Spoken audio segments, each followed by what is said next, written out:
आज हम स्केलर और वेक्टर के दरमियान में फ़र्क देखते हैं क्या है। फॉर एग्ज़ाम्पल ये आपका है स्कूल और यहाँ पे है आपका घर। अब देखें बॉयज़ को छुट्टी हुई, स्कूल से निकले, चिप्स खाने चले गए। लो जी, किसी दोस्त ने कहा कहीं काम जाना, उधर चले गए। यहाँ से फिर आते आते किसी और दोस्त के पास, चलो जी, कोई पता नहीं किधर को प्लाट में चले गए, इधर से कोई रक्षा नजर आया, उधर से उसके पीछे घूमते घूमते घूमते लो जी इधर से घर, कोई पता नहीं कब घर पहुंचे।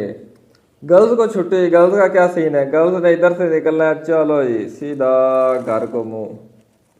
इन्होंने नहीं देख रहा था गर्ल्स ने कहीं इधर ना उधर, सड़क भी आ जाए तो अल्लाह के पास इधर उधर देख के हल्का फुल्का चलो जी। ज्यादा एक्सीडेंट गर्ल्स के इसलिए होते हैं। तो ये जो बॉयज है ना, बॉयज के पास कोई डायरेक्शन नहीं है। बॉयज को जिधर कह दिया, जिधर मुंह आया उधर चल दिए। बॉयज हैं स्केलर। बॉयज क्या है? स्केलर। स्केलर के पास कोई डायरेक्शन नहीं होती। और वेक्टर, गर्ल्स क्या है? Girls are vector. गर्ल्स के पास एक डायरेक्शन होती है, गर्ल्स आर वेक्टर, क्योंकि इनके पास एक डायरेक्शन होती है। स्कूल से निकले सीधा घर पहुंचना है, तो ये गर्ल्स वेक्टर है। अब एक एग्जांपल मैं आपको और देता हूँ, ठीक है। उसकी एग्जांपल क्या है? अब ये है मेरा घर, फर्ज कर लें ये मेरा घर है। अगर मैं यहाँ से किसी बच्चे को देता हूँ 50 रुपये, हमारे मोहल्ले में है 4 दुकानें, एक इधर है, एक इधर है, एक इधर है और एक इधर है। अब मैं किसी बच्चे को देता हूँ 50 रुपये कि जाके कोई चीज़ लेके आ जाओ, जाके पापड़ ले आओ, चिकन मस्ती पापड़। तो वो क्या करेगा? अब वो उसकी मर्जी है, वो घर से निकलेगा मेरे, अब उसकी मर्जी है, चाहे इस दुकान पे चला जाए, चाहे इस पे, चाहे इस पे, चाहे इस पे। 50 रुपये उसके पास है, उसका जहाँ से दिल करेगा वो वहाँ से पापड़ लेके आ जाएगा, ठीक है। लेकिन अब देखें, मैं अगर बच्चे को कहता हूँ कि तुमने ये इस दुकान पे जाना है, उधर मेरा उधार लगा हुआ है, यहाँ पे मेरा उधार चलता है, तुमने उधर से जाके पापड़ लेके आ जाना है। अब बच्चा कहीं और नहीं जाएगा, बच्चे के पास एक डायरेक्शन मौजूद है। बच्चा उधर ही जाएगा, किसी और दुकान पे जाएगा, जूतियां पड़ेगी उसको। बच्चे के पास अब डायरेक्शन मौजूद है। अब क्या है? अब ये मैंने बात की है, ये है एक वेक्टर। जो मैंने पहले बात की थी वो क्या थी? स्केलर। पहले बच्चे के पास डायरेक्शन मौजूद नहीं थी, बच्चा चाहे इधर से ले आए, इधर से ले आए, इधर से ले आए, बच्चे की मर्जी थी, ठीक है। लेकिन अब वो इधर से ही लाएगा, नहीं तो जूतियां पड़ेंगी। तो जो स्केलर होता है, इससे भी बात पूरी समझ में आ जाती है, वेक्टर से भी बात पूरी समझ में आ जाती है। लेकिन फर्क क्या है? स्केलर के पास डायरेक्शन मौजूद नहीं होती और वेक्टर के पास डायरेक्शन मौजूद होती है। डायरेक्शन मौजूद है, अब उसने उसी शॉप पे जाना है, ठीक है। द क्वांटिटी, अब इसकी डेफिनेशन लिखते हैं, the quantity which is completely described by magnitudes only। अगर हम किसी बात को या किसी भी क्वांटिटी को सिर्फ और सिर्फ मैग्नीट्यूड से बयान करें तो उसको हम क्या कहते हैं? Scalar.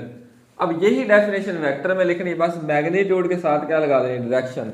The quantity which is completely described by magnitudes and direction, इसमें डायरेक्शन का लफ्ज लाजमी आएगा, is called वेक्टर। अब फॉर एग्जाम्पल लेते हैं, ठीक है। इसके एग्जाम्पल देखते हैं और उसकी एग्जाम्पल देखते हैं। फॉर एग्जाम्पल देखिए, पीछे हमने बात की, इस वाले ये जो बॉयज का रास्ता है इसको हम कहते होते हैं डिस्टेंस, पीछे हम पढ़ चुके हैं। और ये जो गर्ल्स वाला रास्ता है इसको कहते होते हैं डिस्प्लेसमेंट। इसको क्या कहते हैं? डिस्प्लेसमेंट। तो देखिए डिस्टेंस के पास कोई डायरेक्शन मौजूद नहीं है, डिस्टेंस के पास कोई डायरेक्शन मौजूद नहीं है, इसलिए डिस्टेंस क्या हुई है, डिस्टेंस एक स्केलर क्वांटिटी, ये इसके एग्जांपल में आ जाएगा। ठीक है, डिस्टेंस क्या है, यहां पे मैं हेडिंग दे देता हूं फॉर एग्जांपल। डिस्टेंस के पास डायरेक्शन नहीं है इसलिए ये स्केलर। और ये जो गर्ल्स है, गर्ल्स के पास एक डायरेक्शन मौजूद है, गर्ल्स क्या है, डिस्प्लेसमेंट। डिस्प्लेसमेंट क्या है, वेक्टर की एग्जांपल, डिस्प्लेसमेंट ये एक वेक्टर की एग्जांपल है। अब डिस्टेंस के ऊपर जो टाइम लगता है उसको हम कहते हैं स्पीड।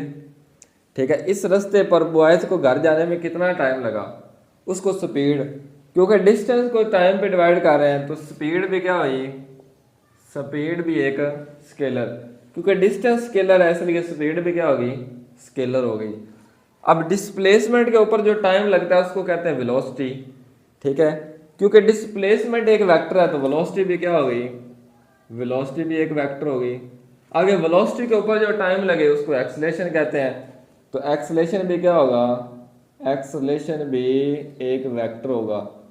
जिन जिन के पास, ये देखें ये एक एरो है ना, इसमें दो चीज़ें हैं, ये जो एरो का आगे वाला हिस्सा है इसको कहते होते हैं डायरेक्शन, ये सिमत को बताता होता है, और ये जो पीछे वाला हिस्सा है इसको कहते होते हैं मैग्नीट्यूड, इसको क्या कहते होते हैं, मैग्नीट्यूड। जिस चीज़ के पास भी डायरेक्शन होगी ना, ये वाली, जैसे फोर्स, फोर्स ऑफ ग्रेविटी, अब फोर्स ऑफ ग्रेविटी ज़मीन हर चीज़ को अपनी जानब नीचे की तरफ खींचती है। अब यहाँ पे डायरेक्शन मौजूद है, तो जहाँ पे भी डायरेक्शन मौजूद होगी उस क्वांटिटी को देख के आपने बता देना है कि ये स्केलर है या वेक्टर है। अब फोर्स के पास डायरेक्शन मौजूद होती है इसलिए ये क्या होती है, एक वेक्टर क्वांटिटी। और मैथ्स की अगर हम बात करें, ठीक है, मैथ्स के पास कोई डायरेक्शन मौजूद नहीं होती तो मैथ्स क्या आ जाएगा, मैथ्स स्केलर आ जाएगा। और इधर वेट की बात करें तो वेट भी ग्रेविटेशनल फोर्स को ही वेट कहते हैं, तो वेट के पास डायरेक्शन मौजूद है इसलिए हम इसको क्या कह देते हैं, एक वेक्टर कह देते हैं। अब एक बहुत ही इंपॉर्टेंट शॉर्ट क्वेश्चन जो यहाँ पर मोस्टली 99% पेपर में पूछा जाता है, वेक्टर रिप्रेजेंटेशन, वेक्टर रिप्रेजेंटेशन, यहाँ पे नोट कर लें, वेक्टर रिप्रेजेंटेशन, ये यहाँ से यहाँ तक कि हम वेक्टर को कैसे रिप्रेजेंट कर सकते हैं।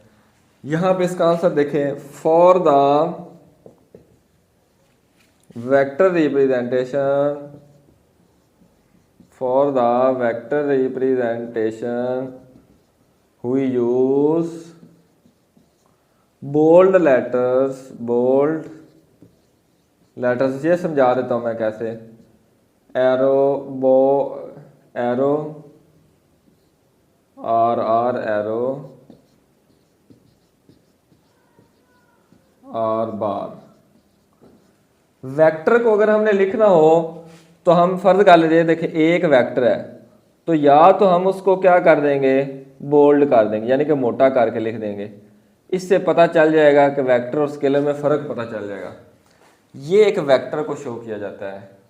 और या तो फिर हम इस ए के ऊपर क्या लगा देंगे, एरो लगा देंगे, या तो फिर हम ए के ऊपर क्या लगा देंगे, बार लगा देंगे। ये तीनों चीज़ें, ये तीनों काम अगर किए हो तो पता चल जाएगा कि ये वेक्टर है। अगर ये तीनों काम नहीं किए हुए, सिंपल ए लिखा हुआ है, तो इसका मतलब ये क्या है, ये एक स्केलर क्वांटिटी लिखी हुई है।